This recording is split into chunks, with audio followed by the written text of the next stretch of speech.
Assalamualaikum warahmatullahi wabarakatuh. Selamat malam dan selamat bergabung kembali di channel kami Pondok Pesantren As-Sirajiyah. Alhamdulillah, pada kesempatan kemarin kita sudah melakukan podcast episode pertama seputar Biro Dakwah. Dan alhamdulillah pada kali ini kita akan membahas seputar BUMP dengan tema yang sama, khidmatan lil ma'had. Pada malam hari ini kita sudah kedatangan tamu spesial. Beliau adalah salah satu pengajar di Pondok Pesantren As-Sirajiyah dan beliau merupakan ketua BUMP atau Badan Usaha Milik Pondok. Beliau adalah Agus Muhammad Mukhtar Hamim. Assalamualaikum Gus. Waalaikumsalam warahmatullahi wabarakatuh. Bagaimana kabarnya Gus? Alhamdulillah baik, alhamdulillah bi khair. Bagaimana perjalanan ke sini Gus? Perjalanan ke sini tadi alhamdulillah meskipun gerimis tapi lancar. Sempat memakai jas hujan tadi ke sini. Terima kasih Gus sudah menyempatkan hadir dan sudah berjuang ke sini Gus meskipun ya sedikit hujan lah. Untuk teman-teman mungkin di rumahnya masih keadaan hujan atau gimana? Dan ini Gus, episode sebelumnya kita sudah membahas tentang seputar Biro Dakwah dan sekarang kita akan membahas BUMP atau Badan Usaha Milik Pondok dan kebetulan jenengan merupakan ketua daripada BUMP. Dan untuk teman-teman yang belum mengetahui atau ingin tahu tentang seputar BUMP, apa itu BUMP atau apa fungsi dari BUMP, nanti bisa tanyakan di kolom komentar di platform kami, baik TikTok atau Facebook. Channelnya sama, Pondok Pesantren As-Sirajiyah. Mungkin kita langsung ke topik pembahasan Agus ya. Sebelum itu mungkin jenengan langsung memperkenalkan diri Gus terlebih dahulu. Bismillahirrahmanirrahim. Assalamualaikum warahmatullahi wabarakatuh. Waalaikumsalam warahmatullahi wabarakatuh. Perkenalkan, nama saya Muhammad Mukhtar Hamim. Saya berasal dari satu kampung Dusun Pangki di daerah Karanggayam, Blega, Bangkalan. Saya masuk pondok kira-kira tahun 2007. 2007. Tepat kelulusan SD. Oh, berarti jenengan dari lulus SD langsung mondok. Langsung mondok ke sini. Sebenarnya dulu sempat milih-milih beberapa pondok. Oh, berarti jenengan sebelum mondok itu ada beberapa opsi ya Gus ya? Ada beberapa opsi, ada beberapa pilihan.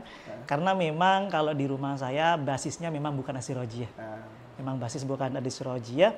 Kebetulan saat itu saya sendiri diberi pilihan untuk mondok di beberapa tempat di daerah Madura, khususnya juga di daerah Jawa.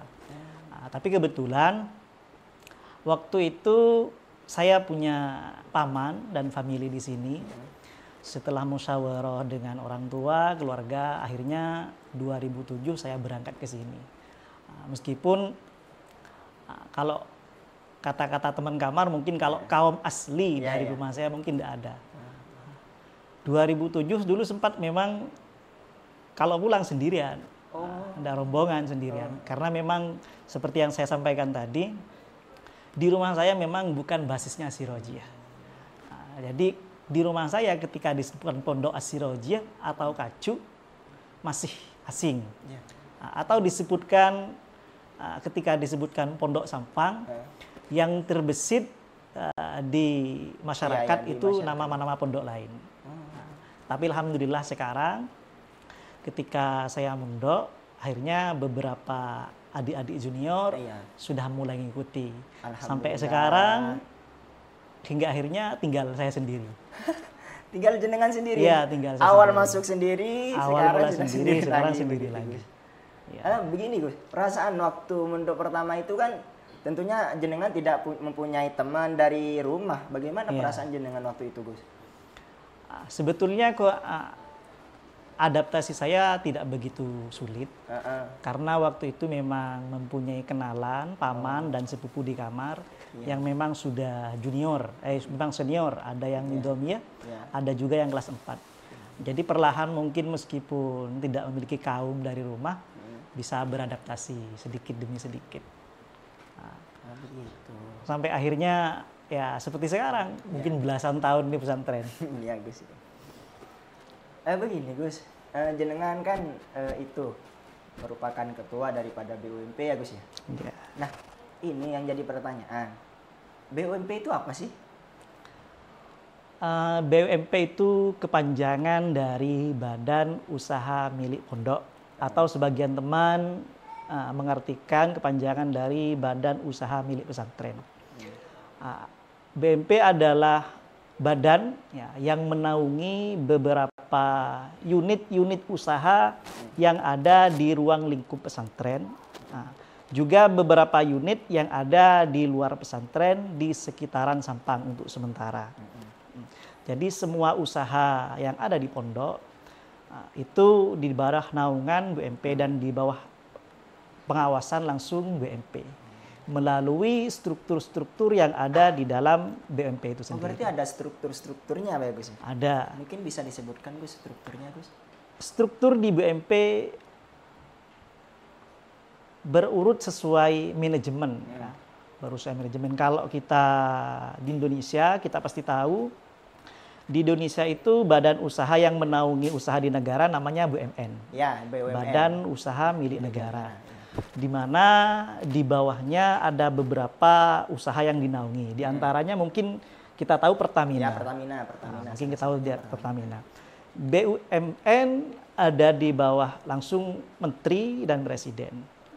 Sedangkan Pertamina di bawah naungan BUMN. Di bawah naungan BUMN. Nah, itu juga di BUMP seperti itu. Misalnya BUMP ini diawasi langsung oleh keluarga dalam, pimpinan pengasuh. Lalu ada direktur utama BUMP, beliau ketua Litbang, Salerana. Selain struktur-struktur yang ada BUMP, kami dari bawah unit-unit usaha lain memiliki struktur profesional tersendiri. Oh, berarti ada ketua-ketuanya masing-masing. Ada ketuanya sendiri masing-masing. Misalkan di BUMP itu ada nafkah. Ya. Ada nafkah, lalu ada kantin, ada tailor dan semacamnya. Strukturnya seperti yang saya uraikan tadi. Kalau BUMP di bawah naungan keluarga dalam dan diastani langsung oleh Salerana beliau ketua Litbang, atau juga yang kita kenal Ketua Tanfidiah Sampang, beliau. Ketua PCNU Sampang. Lalu di bawahnya ada nafkah. Nah, nafkah ini sendiri memiliki struktur yang kompleks tapi profesional. Manajemennya sudah bagus setelah mengalami beberapa perubahan setelah diastani langsung oleh beliau. Adapun strukturnya di nafkah ini, direktur utama beliau, lalu ada manajer, beberapa manajer, diantaranya ada manajer umum. Kebetulan manajer umum ini dipegang oleh Ustadz Abdul Khalik. Ini di nafkah sendiri, ya. Struktur di bawah naungan BUMP. Lalu ada manajer operasional, kebetulan saya sendiri. Lalu ada manajer keuangan. Manajer keuangan Agus Soiman. Lalu ada manajer gudang Agus Abdul Hadi. Begitu juga di biro-biro yang lain. Di kantin, di tailor atau di koperasi juga memiliki struktur sedemikian rupa. Berarti sebegitu kompleksnya ya? Begitu kompleks, begitu lengkap. Setelah di astani langsung oleh beliau, kami lebih solid mungkin, lebih bagus secara manajemen, lebih bagus, lebih profesional. Alhamdulillah.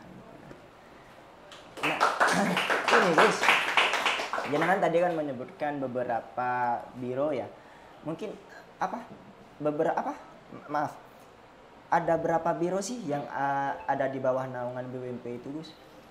Untuk sementara yang ada di arsip kami ada 14 biro. 14 biro. Ada 14 biro dengan rinciannya ada Pasnafaka. Ya, Pasnafaka. Pasnafaka 1 yang dulunya kita kenal dengan koperasi. Oh, koperasi ya. Koperasi.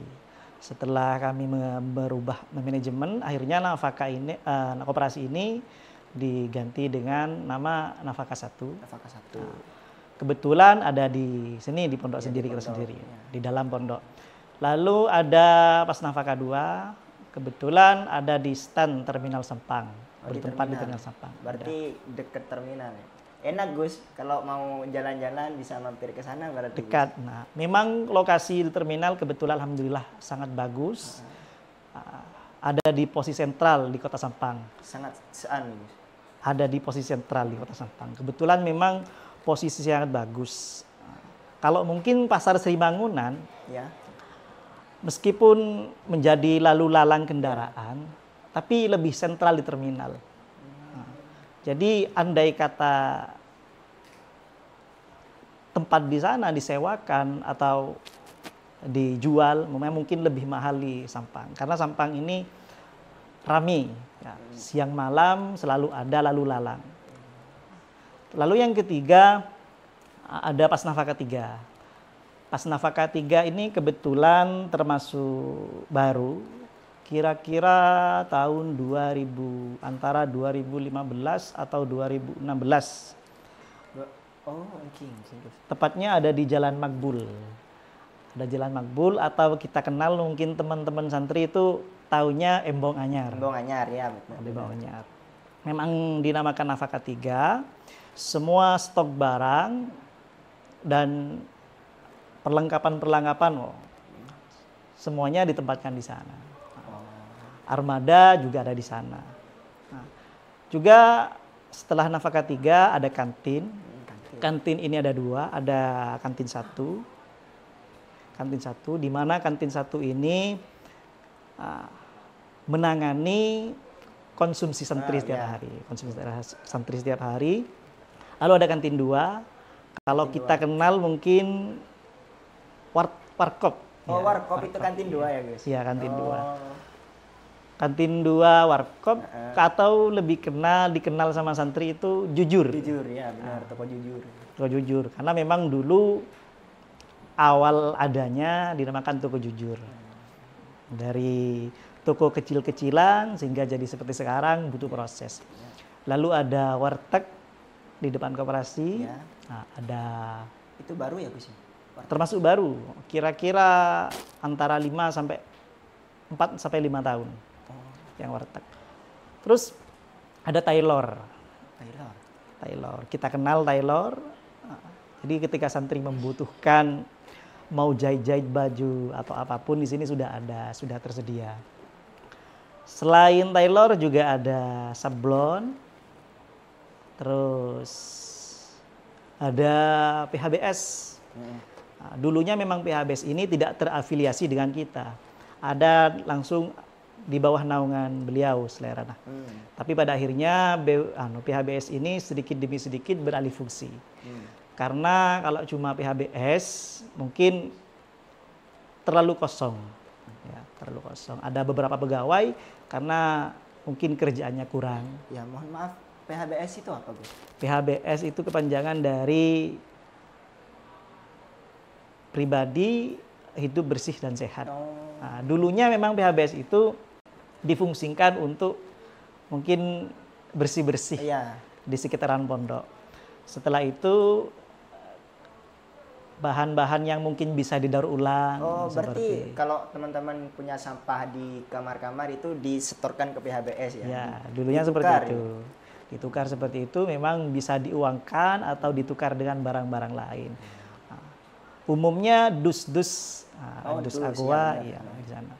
Setelah beberapa lama, karena mungkin tempatnya besar, lalu di sana disiapkan kulkas, lalu disiapkan mungkin gorengan, lalu sampai akhirnya setelah PHBS itu sudah produktif, bisa menghasilkan rupiah, pundi-pundi rupiah, akhirnya BUMP diaturkan pada beliau dan resmi 2 tahun kemarin sudah resmi ada di naungan BUMP. Lalu ada grant, kita sudah tahu sendiri grant. Grant. Termasuk BUMP. Ya? Termasuk BUMP karena di sana juga ada toko kecil-kecilan di sana. Oh iya benar. Lalu selanjutnya ada sablon ya, sudah disebutkan tadi ada sablon, lalu ada counter dan wartel. Iya. Nah, itu unit-unit usaha yang ada di naungan kami untuk sementara. Doakan untuk selanjutnya semoga unit-unit usaha di pondok semakin banyak dan semakin maju. Amin. Semoga Gus, amin. Semoga mungkin tahun depan bisa punya mall sendiri gitu Gus. Amin. Lanjut ya Gus ya. Pernahkah BUMP itu mengadakan kerjasama dengan perusahaan luar? Kalau kerjasama pasti ada, harus ada, dan mesti ada, harus ada. Karena kita sendiri belum bisa memproduksi barang-barang yang kita konsumsi. Misalkan kebutuhan-kebutuhan kita, contoh beras atau apapun, snack atau semacamnya. Di antaranya kami bekerja sama dengan perusahaan-perusahaan luar, ada di antaranya bekerja sama di bidang rokok atau air mineral. Air mineral selain nafaka ada juga, karena kami di luar menyediakan air tergantung permintaan konsumen. Kerjasama dengan luar, ada yang kami sebagai produsen, ya. Lalu ada perusahaan lain yang sebagai konsumen, ada juga yang sebaliknya. Kami menjadi konsumen dan perusahaan-perusahaan luar menjadi produsen. Nah, untuk sementara kami sudah bisa memproduksi sendiri, ya, memproduksi air nafaka, alhamdulillah, sudah bisa memproduksi. Untuk kedepannya, sementara kami masih menyediakan yang gelas dan ukuran tanggung. Untuk selanjutnya kami masih berproses menyiapkan yang ukuran 1,5 liter dan galon. Juga produk-produk lainnya. Semoga tercapai ya Gus. Amin. Ini Gus, ada pertanyaan dari penonton. Kenapa di Pondok Asy-Syirojiah Kacu, kenapa enggak buka cabang pas nafaka di setiap kecamatan dan desa? Kecamatan desa. Seperti kita tahu, di pondok strukturnya kan begitu kompleks. Ada begitu banyak kebutuhan, ada perluasan lahan yang bertempat di barat sungai. Tentunya mungkin dari pimpinan ada beberapa hal yang lebih menjadi prioritas. Di beberapa hal yang prioritas ada mungkin secara finansial lebih dibutuhkan untuk yang lain. Kami sebenarnya sudah memiliki rencana dari tahun-tahun sebelumnya untuk membuka beberapa cabang di daerah-daerah yang belum tersentuh oleh kami. Di antaranya mungkin daerah Banyuates, daerah Blega, dan sekitarnya. Tapi masih terkendala mungkin finansial. Ada beberapa kebijakan dari pimpinan yang belum terrealisasi. Untuk di daerah Galis kami sudah memiliki satu unit kerjasama, namanya Nafaka Grosir. Ya, di mana di situ sudah menyediakan produk-produk yang kami suplai dari pondok sendiri di sana. Untuk selanjutnya, insya Allah, jika Allah berkenan, kami ingin membuka di daerah-daerah sentra alumni, di daerah Belega dan daerah Nyuates. Amin. Semoga tercapai ya Gus. Amin. Karena memang di Belega itu mungkin lokasinya sangat strategis ya. Sangat strategis. Dan kebetulan memang belum tersentuh. Iya. Kalau pengiriman langsung dari kami, dari Sampang, memang mungkin terkendala armada karena terlalu jauh. Dan kalau kita kan berbisnis. Pebisnis itu pikirnya selalu tentang untung. Jadi kami selalu berpikir bagaimana caranya agar pengiriman kami untung, tidak mengalami kerugian. Doakan semoga selanjutnya unit usaha kita di daerah Belega segera tersedia. Amin ya rabbal alamin. Begini Gus,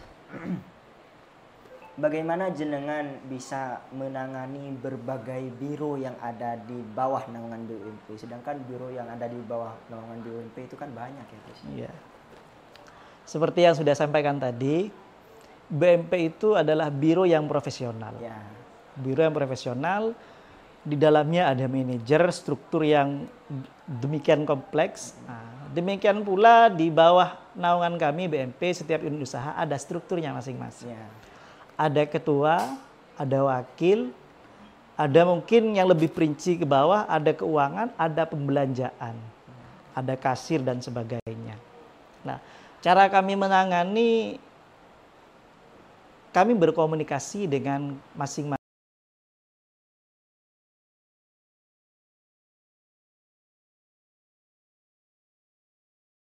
untuk memajukan unit usaha. Kami akan berkomunikasi langsung dengan ketua-ketua di masing-masing unit usaha. Kebetulan kami juga kan termasuk dekat ada di pondok. Jadi di sela-sela kesibukan kami mengajar, kami juga sempatkan untuk istilahnya belusukan, main-main ke setiap unit usaha di sela-sela waktu kosong kami. Mohon maaf ini Gus ya.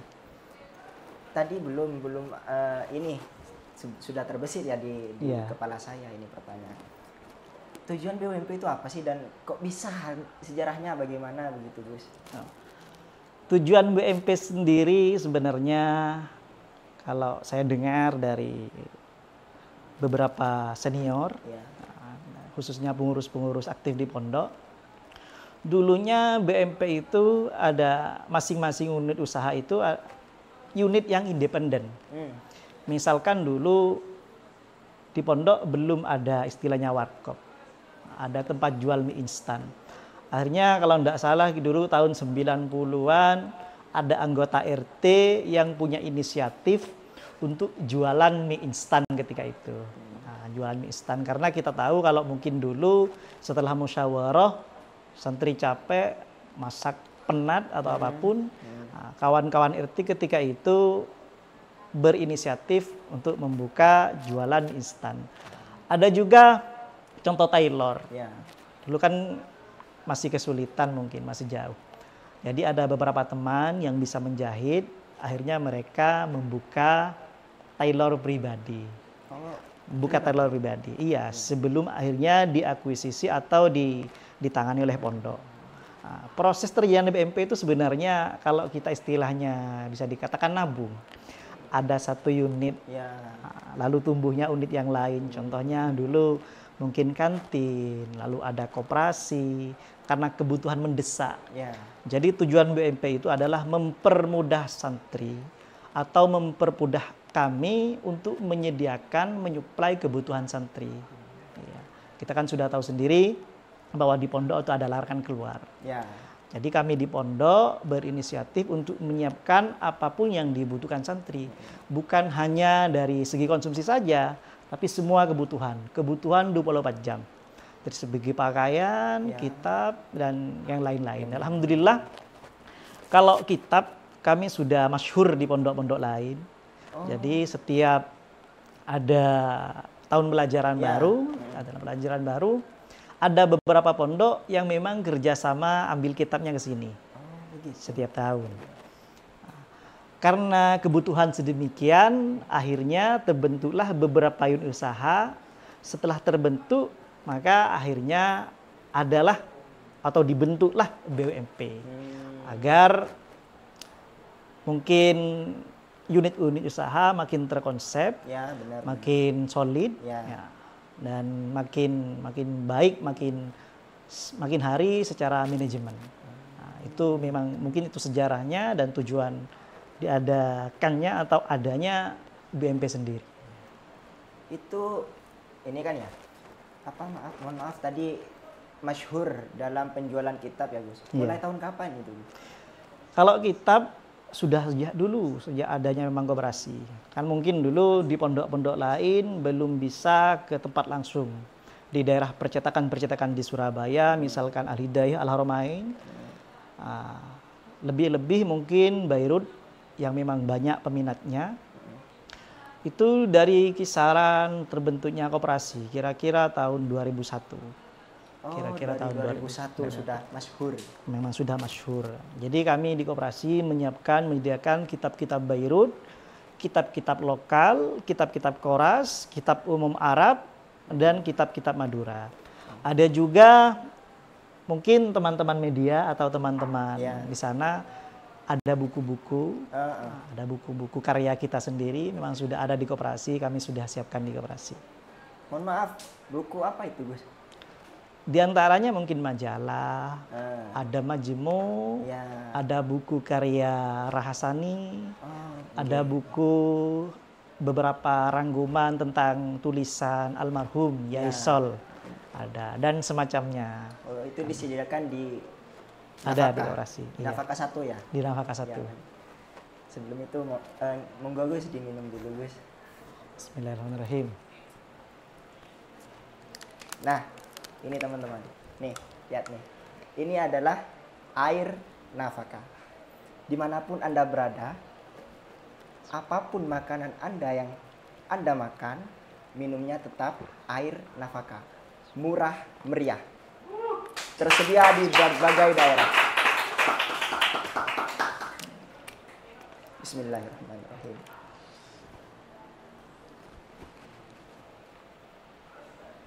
Bagaimana rasanya air nafaka? Alhamdulillah menyegarkan, halal menyegarkan, dan setiap tetesnya mengandung hikmat. Oh begitu, benar. Ada hikmat setiap Ada tetesnya. Barokah. Barokah.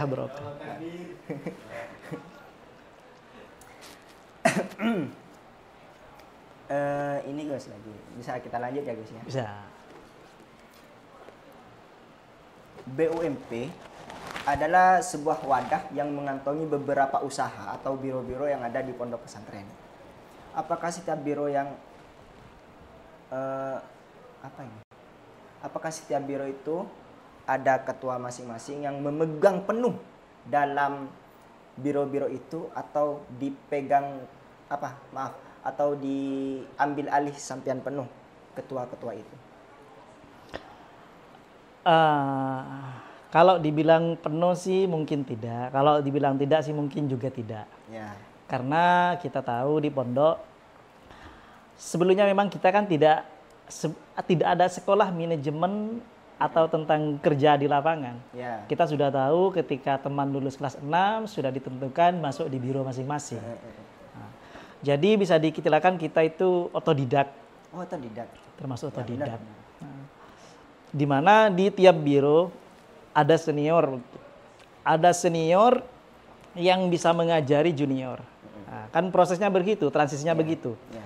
Ketika yang senior sudah ahli, sudah sampai 2 tahun atau 3 tahun, sudah sampai masa tugas, maka akan diganti dengan junior di bawahnya. Kalau kebetulan seniornya ini mungkin tidak tugas, atau ada mungkin di dalam satu biro itu memang ketua yang tidak ditugas. Contohnya mungkin di kantin. Ya. Nah, di tiap masing-masing unit usaha ada penanggung jawabnya yang kebetulan dari asatid atau dari pengurus. Nah, karena selain menjadi ketua di unit usaha tersebut, asatid juga bisa mengontrol kegiatan kita sebagai santri. Nah, karena beliau pimpinan selalu dauh tujuan utama kita di pesantren adalah mengaji. Nah, maka di tiap unit-unit usaha itu ada asatid selain mengawas operasional di dalam keseharian unit usaha juga mengawasi ubudiyah, mengawasi kegiatan wajib santri. Nah, dan Agus yang ada di unit usaha tersebut yang memiliki kendali penuh atas usaha yang ada di bawahnya.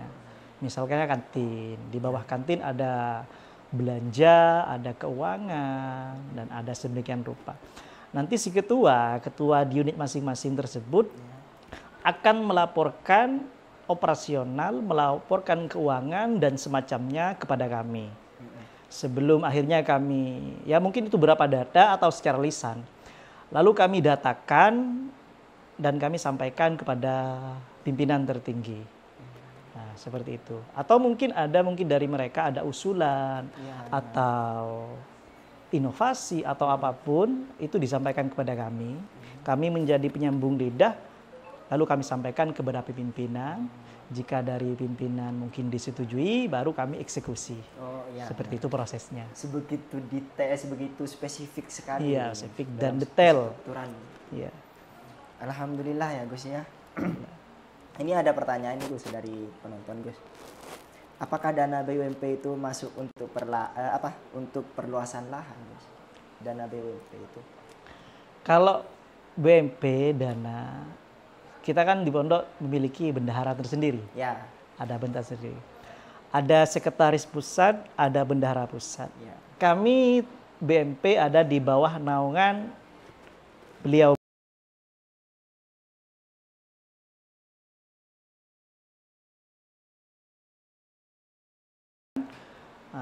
Nominal tersebut kami setorkan ke bendahara, kami sudah pasrah. Apa yang mau diprogramkan oleh beliau bendahara kami pasrah. Iya, karena kami di bawah sebagai BUMP hanya menyetorkan. Adapun nanti gimana penggunaannya atau perealisasiannya itu keesokan yang di atas.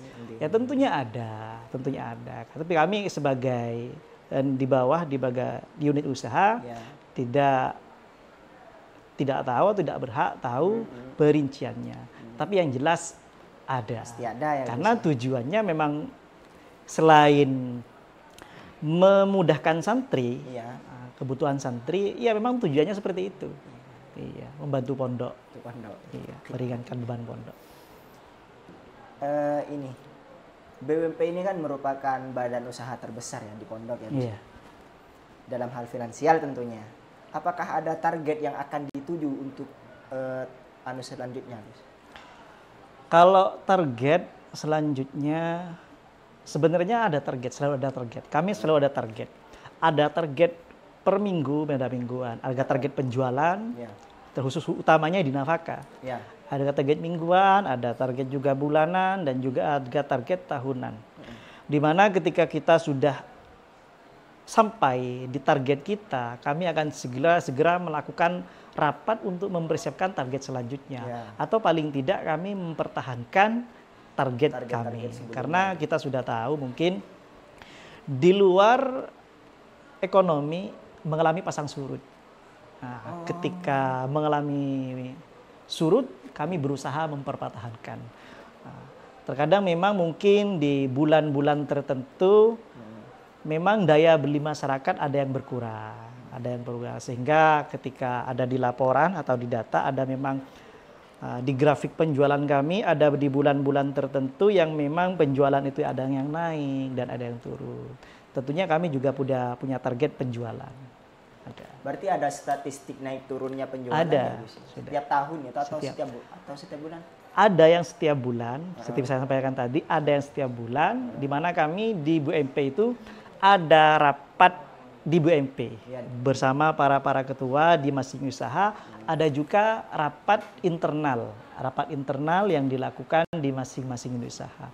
Nanti di rapat disampaikan target penjualan atau penjualan bulan ini seperti ini. Ketika mungkin ada mengalami penurunan, maka kami berusaha mencari solusi terbaik. Dulu kan pernah itu Gus, waktu 2019 ya itu Gus ya, waktu corona itu kan ekonomi sangat merosot itu Gus. Nah bagaimana mengatasi keadaan yang sedemikian merosotnya ekonomi itu Gus?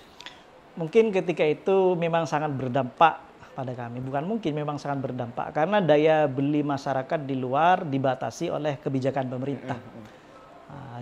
Memang ketika itu menurun.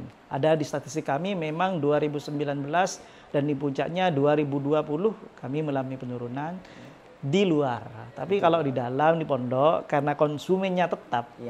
Konsumennya tetap, santrinya tetap. Masih daya jual dan daya beli masih stabil ketika itu. Tapi alhamdulillah sekarang sudah normal kembali. Alhamdulillah ya Gus. Alhamdulillah. Berarti waktu itu sempat kewalahan jenengan? Sempat kewalahan karena kebutuhan sulit karena beberapa perusahaan memang mengurangi pengiriman. Ada beberapa, kalau mungkin di pondok kita di dalam kami sempat kesulitan karena barang-barang yang dikonsumsi kami itu lebih 50% dari produk-produk yang boykot. Jadi kami berusaha memperkenalkan produk-produk lokal Ya. Indonesia yang tidak berafiliasi dengan Zionis, kami kenalkan kepada santri.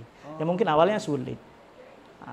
Awalnya sulit, mungkin santri lebih mencari keluar, tapi pada akhirnya setelah berproses, akhirnya santri sudah kenal, sudah terbiasa, alhamdulillah sekarang sudah stabil. Oh ya, alhamdulillah. Oh berarti mulai dari tahun berapa itu Gus yang pemboikotan itu? Pemboikotan produk-produk itu? Produk pemboikotan kalau tidak salah kisaran dari 2001-2002. Jadi kami juga minta tolong kepada asatid Ya. agar di kelas istilahnya mengiklatkan atau menghimbau kepada santri agar mengkonsumsi atau memakai produk-produk yang tidak berafiliasi dengan mereka. Begitu. Ini lagi ada pertanyaan dari penontonnya guys. Apakah ada distributor khusus untuk air pas nafaka seperti di Belega dan lain-lain? Alhamdulillah, kalau di air nafaka memang juga strukturnya juga bagus, manajemennya juga bagus. Kemarin, alhamdulillah pada hari kemarin lusa ada rapat, ada kumpulan bersama pengasuh pimpinan, bersama para distributor di beberapa daerah. Karena kita ketahui sendiri, kalau kami yang di pondok yang menangani, kita sendiri santri kan kami masih memiliki kewajiban kegiatan. Jadi meskipun mungkin gudangnya, tempat asalnya air ini di kita, di santri aktif, air sudah kami kirim atau kami pasok ke beberapa distributor di daerah Madura. Bahkan sudah keluar Pulau Madura. Pulau Madura ada juga di Surabaya, Sidoarjo dan sekitarnya. Di mana Gus? Di Surabaya, Sidoarjo dan sekitarnya. Ya, doakan mungkin selanjutnya kami bisa membuka distributor ke daerah lain. Alhamdulillah. Mungkin bisa sampai ke luar negeri gitu. Alhamdulillah. Kalau airnya sendiri sudah ada beberapa alumni yang mungkin membawa ini ke Madinah. Ya. Alhamdulillah. Semoga membawa keberkahan. Amin. Doakan ya teman-teman. Ini juga Gus ada pertanyaan.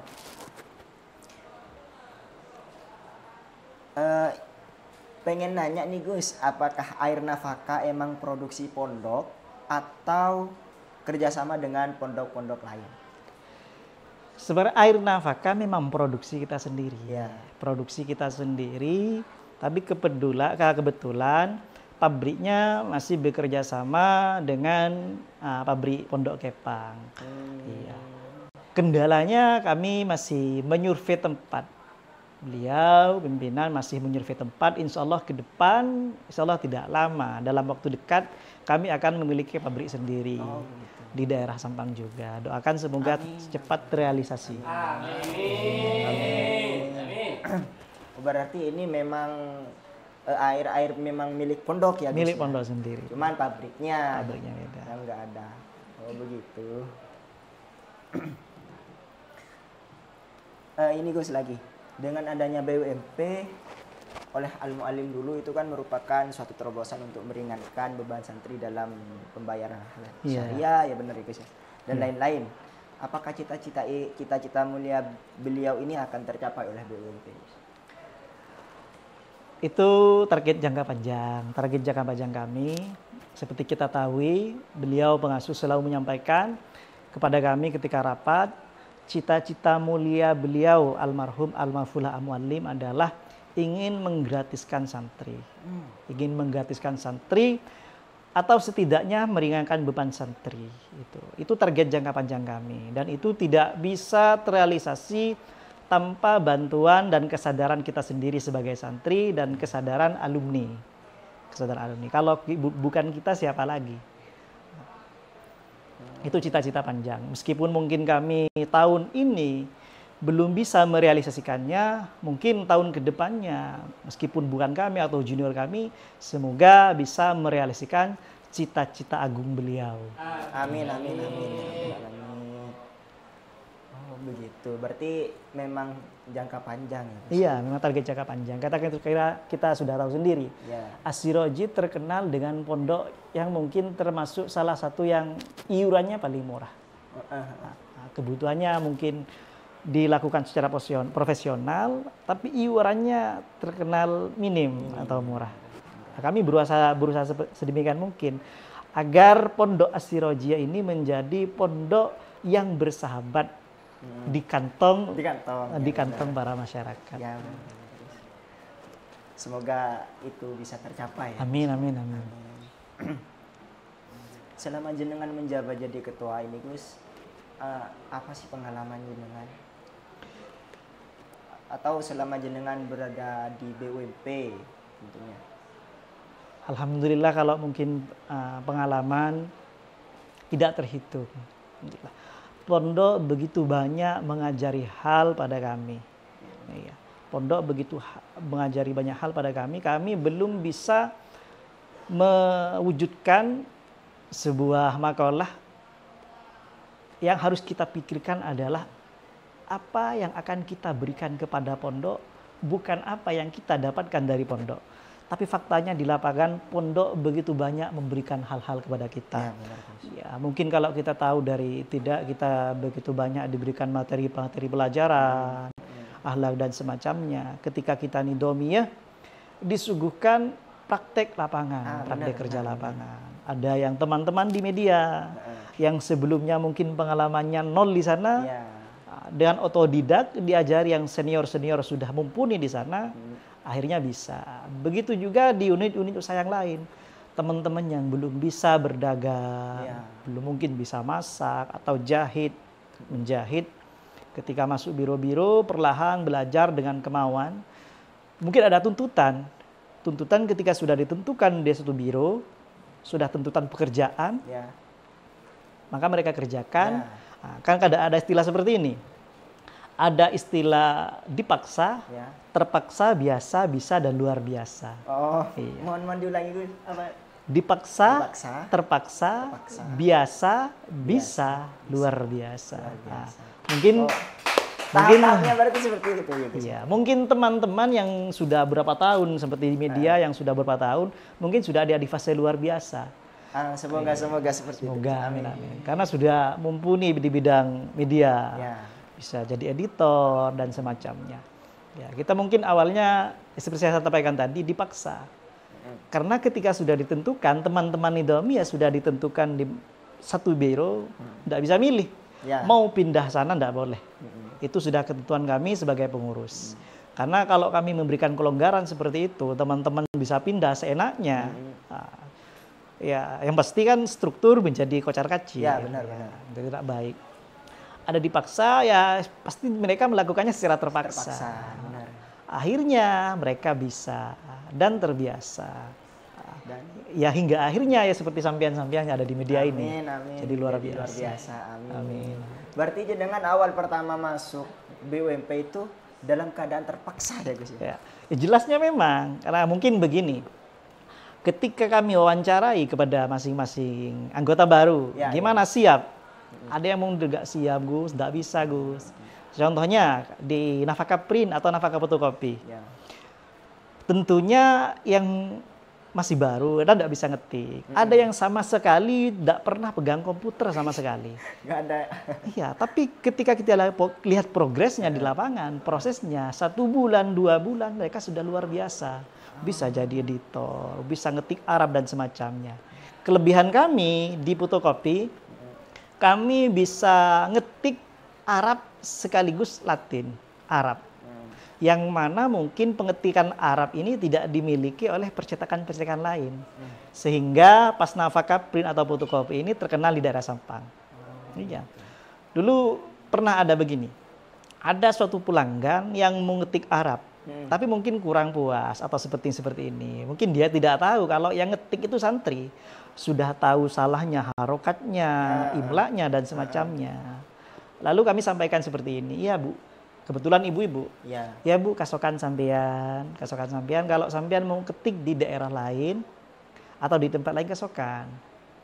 Tapi kami yakin ibu tidak akan menemukan yang sebagus ini dalam pengertian Arab karena ya. santri sudah paham.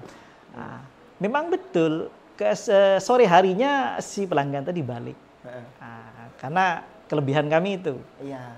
di Arab dan di Latin kami bisa memperbaiki Bisa. tatanan-tatanan bahasa Arabnya itu ya Gus ya. bisa. Ya tentunya kami di Fotokopi dan di lain di biro-biro lain juga menerima kritikan atau motivasi dari alumni-alumni yang sudah senior agar kami makin memperbaik kualitas kami, kualitas pekerjaan kami secara profesional.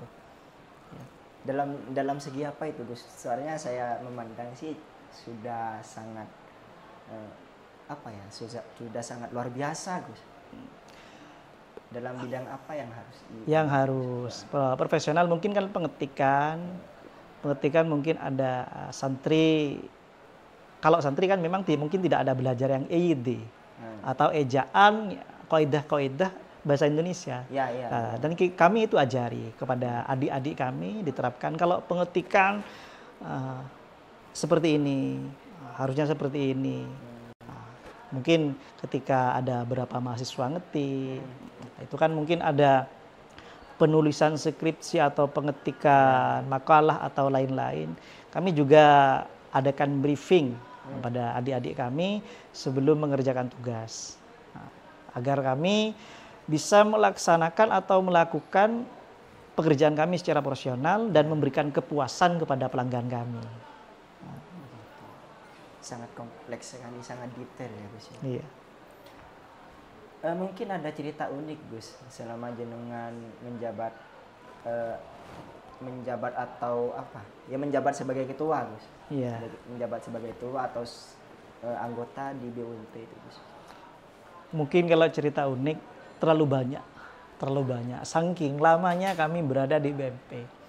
Tapi mungkin yang terunik itu dulu mungkin sebelum adanya perlebaran sungai. Sebelum ada perlebaran sungai di daerah Sampang, kebetulan sungai itu ketika itu kecil. Jadi ketika ada kiriman air dari Kemuning, dikit-dikit banjir. Cerita uniknya ketika saya belum ada di struktur BMP, masih ada di pegawai, mungkin di operasi dulu. Ketika itu kami kedatangan banjir selama 2 minggu 6 kali. 2 minggu 6 kali. Tahun berapa itu? Kira-kira kalau tidak salah tahun 2013. Kedatangan banjir 2 minggu 3 kali. Uniknya seperti ini. Ketika itu kami kedatangan air bah kira-kira jam 11 malam. Kedatangan air bah jam 11 malam. Otomatis sudah waktu tidur, waktu istirahat, kami bangun sempoyongan, dikabari ada banjir. Nah, kan kita sudah tahu kalau di operasi itu ada beberapa barang yang tidak boleh terkena air sama sekali. Ya. Jadi kami ketika itu dengan terburu-buru kami angkat beberapa barang ke lantai 2. Nah, setelah keesokan harinya kebetulan ketika itu air 1 hari penuh. Air baru surut sempurna ketika itu jam 10 malam. Lalu kami bersih-bersih. Hampir 24 jam banjir. Hampir 24 jam. Ketika itu memang termasuk salah satu banjir yang paling besar. Ketika air surut kira-kira jam 10 malam kami bersih-bersih sampai kami turunkan barang, kami epel dan semacamnya. Selesai jam 1 malam. Ketika kami sudah selesai, tiba-tiba beberapa jam berikutnya ternyata ada air kiriman lagi dari Sungai Kemuning. Sampai seperti itu, sampai 3 kali. Ya, itu yang mungkin kenangan yang ketika saya ingat-ingat itu yang begitu nyentol. Begitu luar biasa lelahnya ketika itu. Pertanyaan saya Gus, di hati jenengan waktu itu bagaimana Gus? Mungkin di hati saya sempat ada, saya kok masuk koperasi ya gitu dulu. Karena di koperasi kan ada bupen, ada erak, ada kulkas dan semacamnya. Itu butuh tenaga. Dan mungkin ketika mau dipindahkan ke lantai 2 memang harus lewat depan, nggak bisa lewat belakang. Kalau ukurannya besar, kulkas 2 pintu kan sulit. Nah, itu salah satu kisah uniknya mungkin. Iya, mungkin kalau cerita mengenaskannya yang menyedihkan itu kalau mungkin teman kita seangkatan, seangkatan kita ada di koperasi, tapi teman kita yang lain sudah tugas. Itu yang menyedihkan mungkin bagi kami. Iya, benar. Ya, emang sampean sudah mengalami kan seperti itu. Teman sampean tugas, sampean belum. Ya. Ada rasa iri mungkin. Iri. Tentu ya. Soalnya kan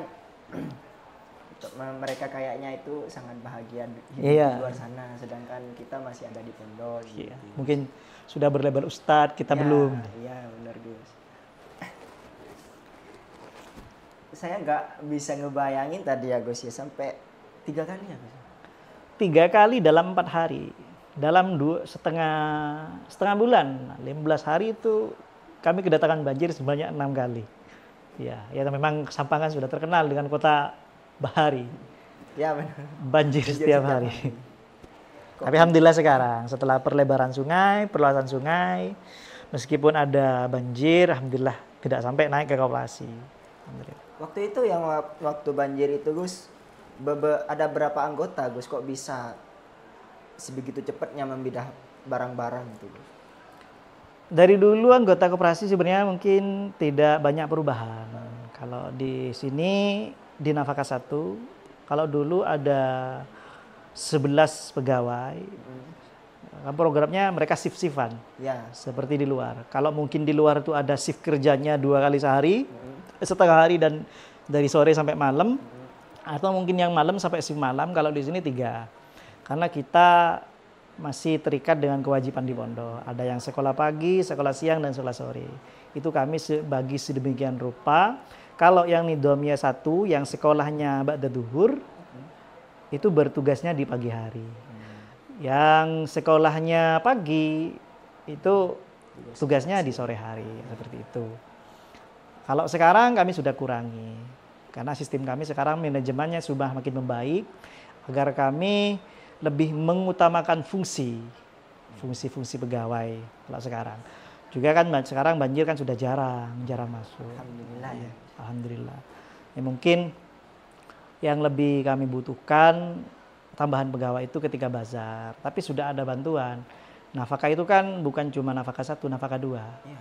Ada biro-biro yang lain ketika bazar bisa membantu. Mohon maaf, ini bazar ini apa ya Gus? Bazar ini adalah event kami yang kami buka ketika intihan. Nah, di dalamnya di BUMP kami menyediakan atau menyiapkan barang apapun. Ada yang produksi kami sendiri, ada yang tidak. Kalau kami di koperasi menyiapkan sarung-sarung, pakaian muslim dan sebagainya. Kalau mungkin titipan juga dari media, buku-buku diletakkan. Kalau di teman-teman sablon, mereka di intihan atau di bazar punya stand sendiri, stand jualan sendiri. Mereka memproduksi kaos-kaos atau merchandise pondok, gantungan kunci dan semacamnya. Tolong souvenir-souvenir pondok kami siapkan ketika bazar. Itu anggotanya dari BUMP semua ya? Anggotanya dari BUMP semua. Disatukan. Alhamdulillah kami lakukan secara profesional dan terstruktur. Ya. Itu setiap tahun atau? Setiap tahun, ada bazar setiap tahun. Cuman waktu kapan ya? Waktu corona ya mungkin ya Gus? Ya, corona. Itu nggak ada bazar ya Gus? Nggak ada bazar. Tepatnya tahun 2020. Ya, 2020. Ya, karena terkendala memang ketika itu imtihan juga kan pakai imtihan jarak jauh ketika itu. Sempat tidak ada karena terikat peraturan pemerintah. Tentunya kalau event-event seperti itu butuh tenaga ekstra ya? Butuh tenaga ekstra. Jangan ikut andil sendiri atau gimana Gus? Iya, harus karena kita kan tahu sendiri. Kadang teman-teman mungkin semangat, ada yang capek mungkin, yang satunya pergi. Kalau tidak ada wasi, ketika ada satu individu yang nggak ada, ketika kerja, yang lain kan mesti ada timbul pertanyaan, ada asa iri, ada ini tidak ada. Jadi kami di event-event seperti itu selalu turun tangan, selalu ada di lapangan, selalu mengawasi teman. Bukan kami tidak percaya, tapi untuk lebih profesionalnya. Itu untuk masalah tempat waktu event itu ya Gus ya. apakah tempatnya itu kan di BUMP kan ada beberapa banyak biro ya Gus. Iya. Waktu event itu apa memang di satu tempat kan atau memang tempat berbeda-beda Gus? Sebelum dilaksananya event bazar dan lain-lain di Nawabongan MP, kami melakukan rapat terkait penempatan beberapa unit usaha. Contohnya kami khusus Nafaka 1 ini kami bertempat di bawah Rumah Betang. Oh iya, Rumah Khas Kalimantan itu. Iya, Rumah Khas Kalimantan. Dulu sebelum adanya Rumah Betang, kami membuka stand pakai panggung, pakai terop di depan RT. Depan RT berpindah-pindah. Kalau dulu di sini sebelum kami pindah ke Barat Sungai, kami membuka bazar di sini depan Munadoro. Bazar kami dulunya di sini di depan Munadoro. Setelah pembukaan lahan di Barat Sungai, kami pindah beberapa tempat, tapi alhamdulillah sekarang sudah tetap di bawah Rumah Khas Kalimantan. Dan unit-unit yang lain kalau kantinga memang sudah ada di sana. Kalau unit-unit yang ada di sini di sebelah timur sungai, karena Imtihan itu ada di Barat Sungai, maka kami sudah siapkan beberapa stand jualan di Barat Sungai, contohnya kantin 2, wartel dan semacamnya. Nah, kebetulan kami siapkan di tempat yang paling strategis. Ya, kami juga bekerja sama dengan pihak-pihak RT. Nah, kemungkinan ada PKL atau penjual kaki lima yang ingin berjualan ketika bazar. Kami sudah siapkan. Iya, kami sudah siapkan. Berarti tidak mengganggu ya Gus ya tempat PKL dengan tempat milik pribadi di pondok yang jualan di sana? Alhamdulillah tidak, karena kami menempati tempat paling strategis ketika jualan. Kalau PKL memang sudah disiapkan. Oh iya. Tempatnya mungkin di sebelah sana, ada di sebelah selatan RT sudah kami siapkan. Alhamdulillah. Ini ada pertanyaan kayaknya Gus dari penonton.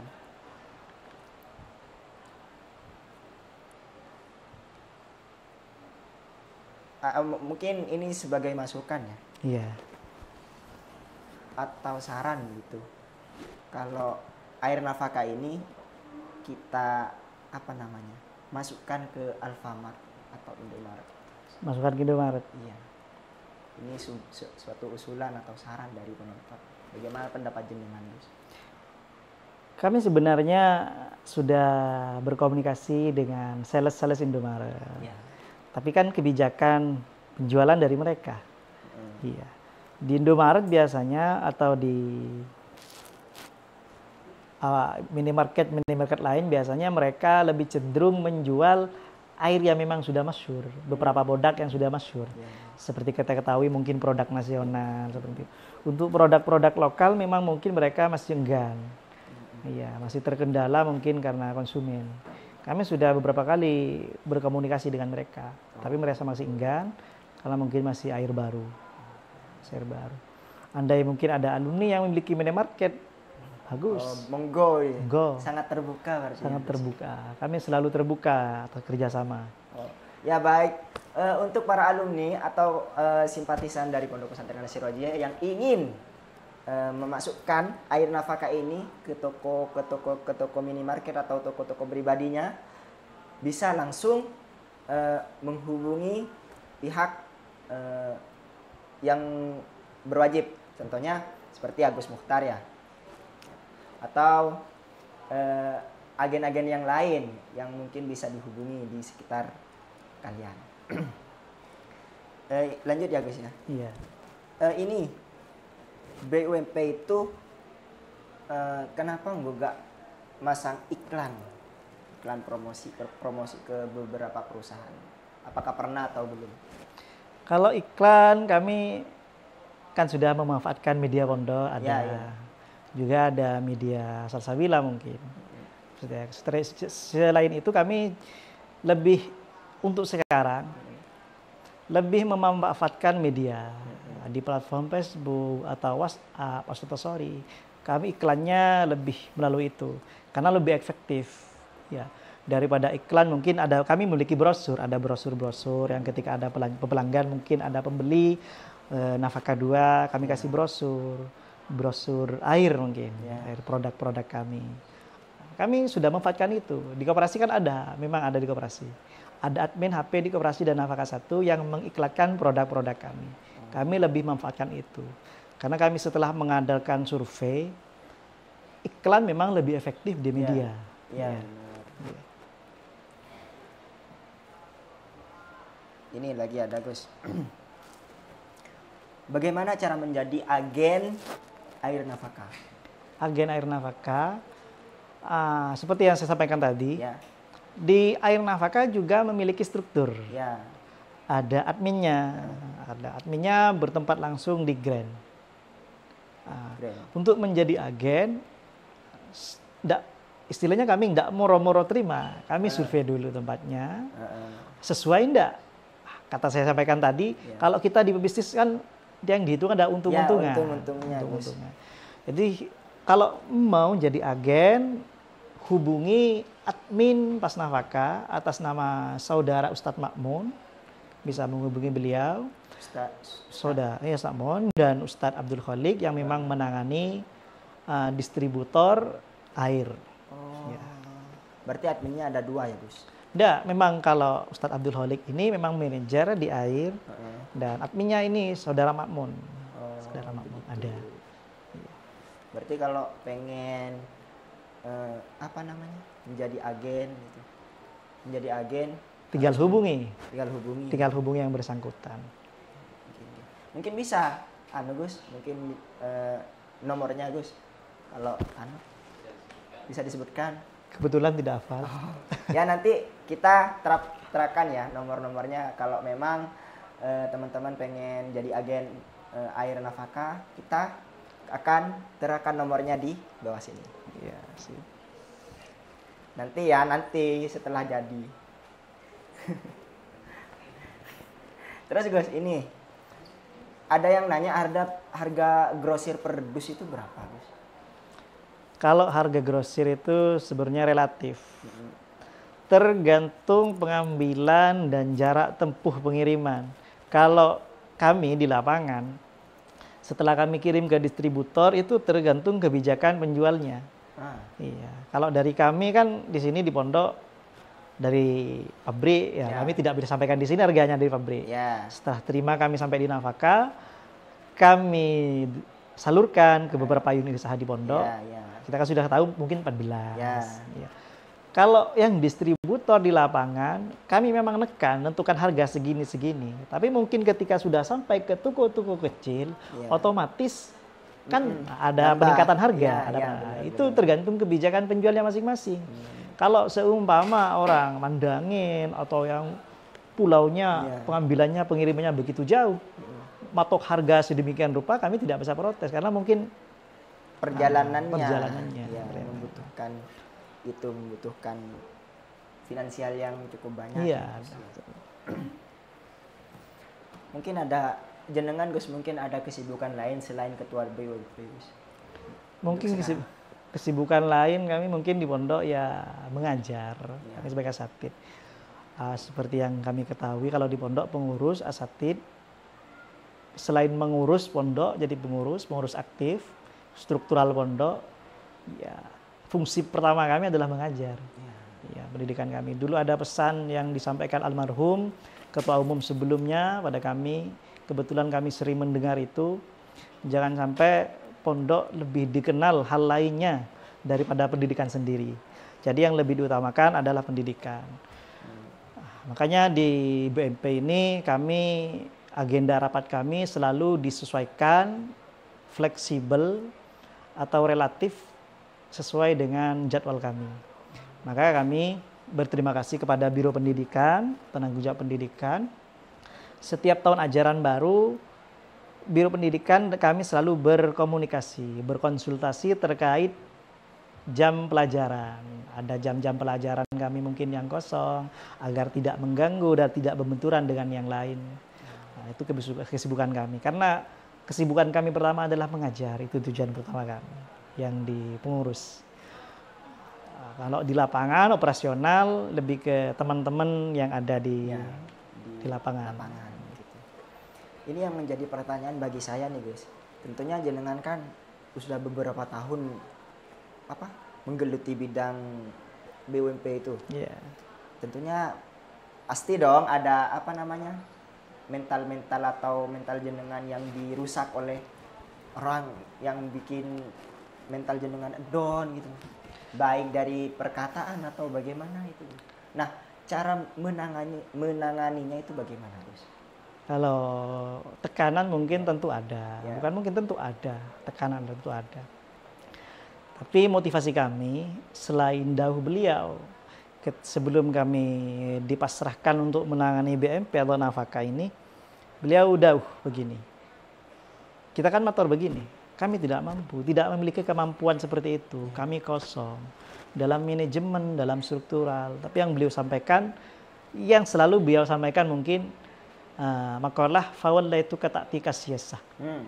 Ketika sudah dipasrahkan, sudah di lapangan, selalu ada solusi-solusi sendiri, ada inovasi-inovasi bukan sendiri ketika di lapangan. Karena kita sudah tahu, sebanyak apapun teori kita, kalau kita tidak praktek di lapangan, itu nihil, sama dengan nol. Sama dengan nol. Jadi kami masuk, kami jalankan, beliau selalu memotivasi kami. Ketika kami down, kami selalu matur pada beliau. Beliau selalu mengingatkan, ingat identitas kami sebagai santri. Kalau kita jenuh, kita ruwet, jangan lupa ngaji. Ngaji, jangan lupa ngaji, jangan lupa ibadah. Itu motivasi beliau. Lalu selalu menerima kritik dan saran. Kami selalu menerima kritik dan saran dari siapapun ketika mental kami down. Juga yang kami jadikan pedoman adalah kapal akan tetap aman diterjang ombak atau badai sekeras apapun selama air tidak masuk dalam kapal. Jadi apapun kritik, kalau kritik membangun, kami himpun, kami pilah, dan jika memang itu baik, kami rapatkan lalu kami realisasikan. Tapi jika itu bukan kritik membangun, tapi kritik yang membunuh, ya kami buang sejauh-jauhnya. Karena memang mungkin ada yang pribadi seperti itu. Ada, tapi itu yang selalu jadi motivasi kami adalah dahulu beliau, nasihat-nasihat beliau. Itu yang menjadi motivasi kami. Ini Gus, tentunya jenengan dalam program BUMP itu, misalnya di nafaka itu ya, tentunya konsumen itu ada watak-watak yang sangat berbeda, Gus. Nah, cara menanganinya itu bagaimana, Gus?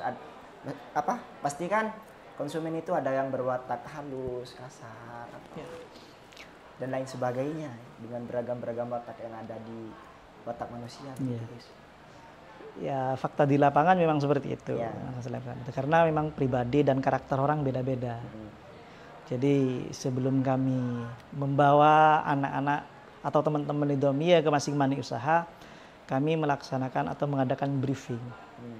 Kami briefing tentang kepegawaian, ketata usahaan, dan semacamnya. Itu juga sering disampaikan oleh pengasuh ketika rapat. Bersyasatul wajih. Ya.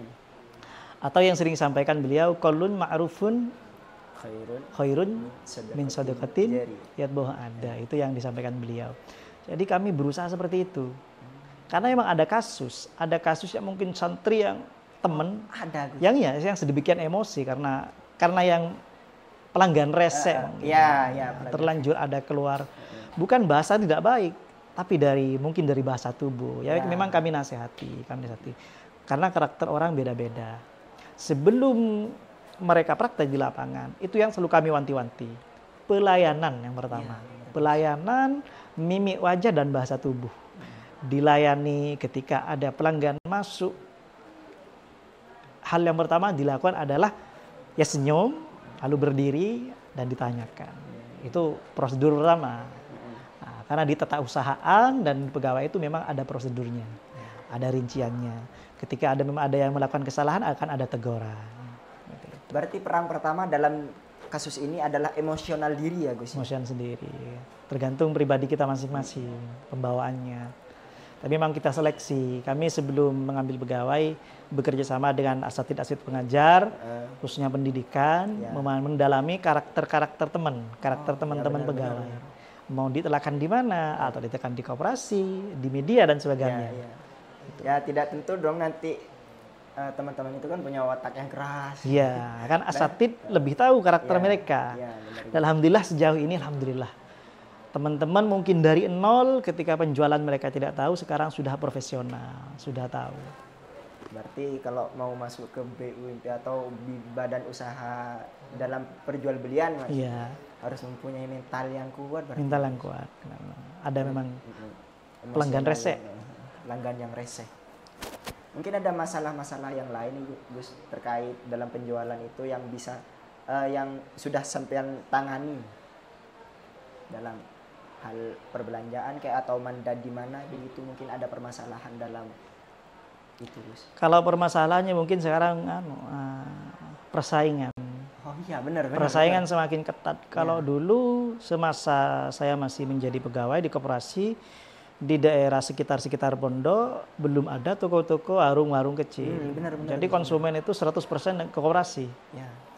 Nah, jadi itu salah satu faktor alasan kenapa dulu koperasi lebih banyak pegawainya. Karena memang diserbu dulu.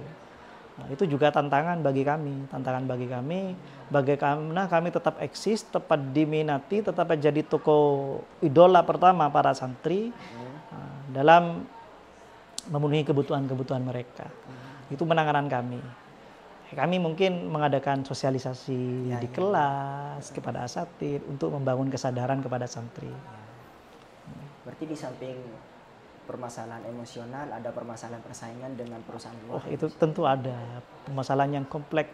Karena kalau di luar itu penjualan bisa dikatakan kalau kata teman Nafaka 3 itu harga sakrosagen. Kok bisa? Iya, persaingan. Ketika kita sudah memiliki pelanggan, mungkin kita sudah langganan dengan kami, kerjasama dengan kami. Lalu ada perusahaan lain masuk ke toko tersebut dengan harga yang lebih minim mungkin, dengan iming-iming harga lebih murah, iming-iming bonus dan semacamnya. Itu kami kan juga butuh solusi agar kami tetap eksis. Jadi kami tidak asal jual, asal kulak jual, enggak. Berarti itu sebuah tantangan juga ya, Gus. Tantangan. Selain daya beli masyarakat kadang pasang surut, persaingan yang pertama persaingan. Kalau dulu mungkin kami tidak merasakannya di pondok, tapi sekarang sudah sangat kami rasakan. Karena memang ada persaingan di ada luar persaingan. ya, Gus. Iya di pondok. Kalau sekarang di pondok sendiri itu sudah persaingannya ketat kalau di pondok sendiri. Ini Gus, mohon maaf tadi itu kan di BUMP kan ada beberapa biro-biro yang ada di dalamnya. Iya. Apakah dari biro satu dengan biro lainnya itu ada kerjasama atau mohon maaf ini Nafaka mengambil pasokan dari sini begitu, Gus? Apa namanya, daur gitu? Iya, tentu ada kerjasama antar BMP, antar unit usaha tentu ada karena masih dalam naungan kami. Setiap unit usaha itu istilahnya kami memiliki hubungan simbiosis mutualisme atau hubungan yang saling menguntungkan. Contohnya ya di sini di pondok sebagai konsumen dan kami sebagai ya mungkin Nafaka 3, Nafaka 1, Nafaka 2 sebagai produsen menyetok barang-barang. Nah, itu dalam operasional seperti itu. Satu unit usaha menyediakan kebutuhan unit usaha yang lain. Itu kerjasama kami seperti itu. Kami berusaha sebisa mungkin tidak kulakan atau mengambil barang di luar unit usaha kami. Nah, itu yang kami upayakan. Cuma nanti finansial atau hasil dari finansial itu dibagi atau memang disamakan, Gus? Tergantung bironya. Iya, tergantung bironya, kan itu sudah kebijakan mereka. Kebijakan mereka mau istilahnya ngambil untung berapa. Begitu. Dari untungnya itu nanti yang nangan itu kan keuangan. Kami di BMP cuma menerima laporan. Ketika mungkin ada penurunan ya kami kritik. Bagaimana solusinya? Cari solusi bersama. Seperti itu. Begini, ini ada saran mungkin, Gus. Iya. Mungkin selain briefing, adakan pelatihan tentang marketing, Gus. Ini salah satu saran dari penonton. Iya. Kalau pelatihan marketing ada, setiap ada. Iya, tapi begini. Beliau pernah mendapatkan ahli di bidang pemasaran, bidang manajemen penjualan. Yeah. Dulu kalau tidak salah namanya Lora Fajri. Lora Fajri ini kebetulan orang Malang yang sering menangani masalah terkait audit atau manajemen toko-toko besar. Beliau datangkan, lalu beliau akan adakan seminar kepada kami para ketua-ketua, para pengurus dan kan teman-teman yang sudah senior di unit usaha. Lalu yang disampaikan ketika seminar itu kami sampaikan ketika rapat internal. Lalu kami jadikan pedoman, kami ketik, kami sampaikan, ini pelatihannya seperti ini, caranya seperti ini.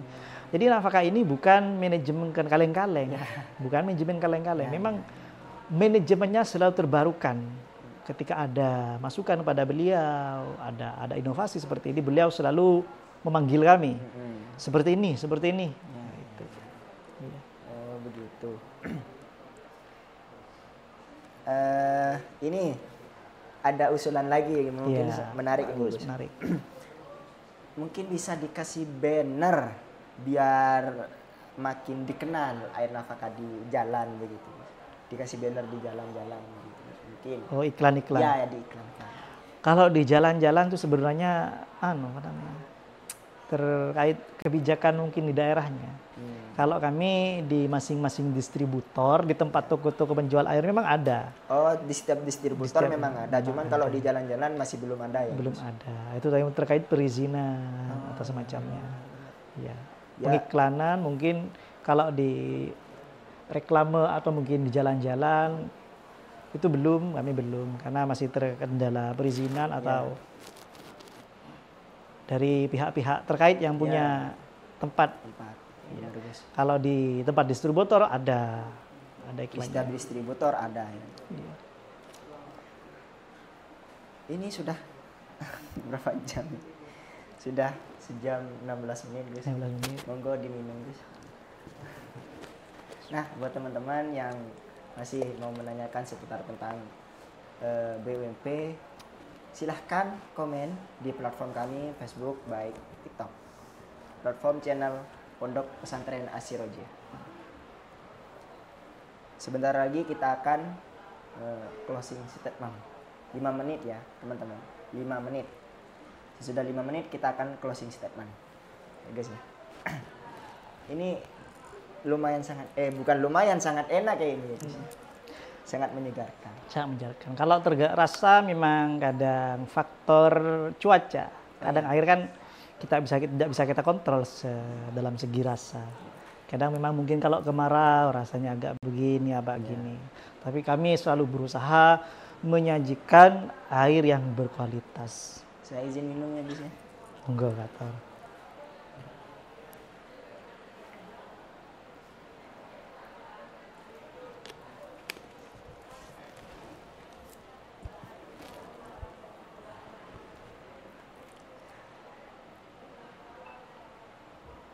Nah, ini ada pertanyaan Gus dari penonton Gus.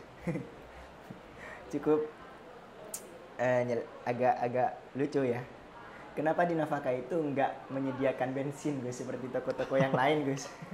Kan di toko-toko atau warung Madura yang dikenal ya, iya. Itu menyediakan bensin. Kenapa di Nafkah nggak disediain gitu Gus? Karena sistem kami di Nafkah kami kan bukan warung. Oh, iya, kami benar, toko. Benar. Iya. Kalau kami balas seperti ini. Emang pernah lihat di Indomaret jualan bensin? Seperti itu. Itu guys. Iya. Nafkah itu nafkah mat istilahnya. Kan sistemnya sudah profesional, sudah bagus. Kami semuanya sudah komputer. Penjualan, pembelian sudah profesional. Jadi ada barang sekecil apapun masuk transaksi sudah lewat komputer. Semuanya tidak manual sekarang. Berarti kalau bensin bensin tuh sulit takarannya. Ya. Takarannya bensin. Berarti itu alasannya kenapa di Nafkah nggak dijual bensin begitu. Iya, karena bukan warung Nafkah. Karena bukan warung, nggak. Toko Nafkah. Dengar ya, bukan warung, tapi toko. Toko. Ingat, toko, bukan warung. Sekali lagi, toko.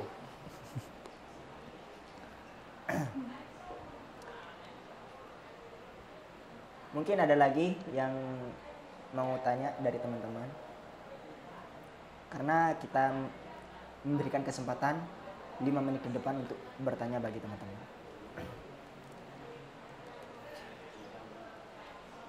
Begini Gus, sekarang kan musim penghujan gitu. Mungkin nggak ada inovasi-inovasi baru terkait penjualan Gus. Soalnya kan tahu sendiri kalau musim hujan enaknya yang anget-anget gitu lah Gus. Kalau musim hujan, teman-teman unit usaha sebenarnya sudah beradaptasi sendiri. Kalau di pos koperasi musim hujan, mungkin penjualan payung lebih laris, lebih laku. Lagi mungkin penjualan instan dan yang berkuah-kuah di unit-unit saat seperti warkop dan warteg juga lebih laris. Ya seperti itu, kopi, susu dan yang anget-anget ketika musim hujan berarti lebih laku. Ada penurunan dong di di penjualan es gitu ya Gus. Ya tentu. Ketika mungkin musim kemarau atau musim-musim panas sebelumnya es. Kalau musim-musim hangat itu kebanyakan santri itu lebih beli air hangat. Lebih air hangat dan susu instan, susu kemasan, susu saset. Ayo teman-teman. Gak ada lagi. Ini sudah 1 jam 20 menit. Iya. Oke, kita akan closing statement. Monggo Gus untuk pesan jenengan. Pesan kami sebagai yang dipasrahkan menangani BUMP atau badan usaha, pesan kami kepada santri utamanya dan kepada alumni, kami mohon untuk memiliki kesadaran diri. Memiliki kesadaran diri kami sebagai santri untuk membantu pondok. Caranya membantu pondok tidak selalu dengan memberi, tidak dengan selalu menyumbang. Dengan Anda, dengan sampean-sampean melakukan transaksi di unit-unit usaha pondok, alumni maupun santri sudah sangat membantu dalam operasional kami. Itu sudah sangat membantu, khidmah seperti itu, membeli. Karena untung atau sekian rupiah kecil yang kita dapat itu kembali ke pondok. Jadi membantu memang tidak selalu dengan memberi, tidak selalu dengan menyumbang. Itu kami mohon kesadaran kepada santri. Nah, juga tadi yang sudah disampaikan oleh sampean, Al-Muallim memiliki cita-cita agar ingin menghemat atau membantu mengurangi beban santri atau bahkan menggratiskan. Nah, itu cita-cita yang tidak mungkin terrealisasi tanpa kita. Ya, benar. Iya. Karena sejauh apapun langkah, ribuan langkah selalu dimulai dari satu langkah. Nah, mungkin dengan kita bekerja sama, dengan kita solid, ribuan langkah bisa kita lewati bersama dengan lebih mudah. Nah, itu dari kami.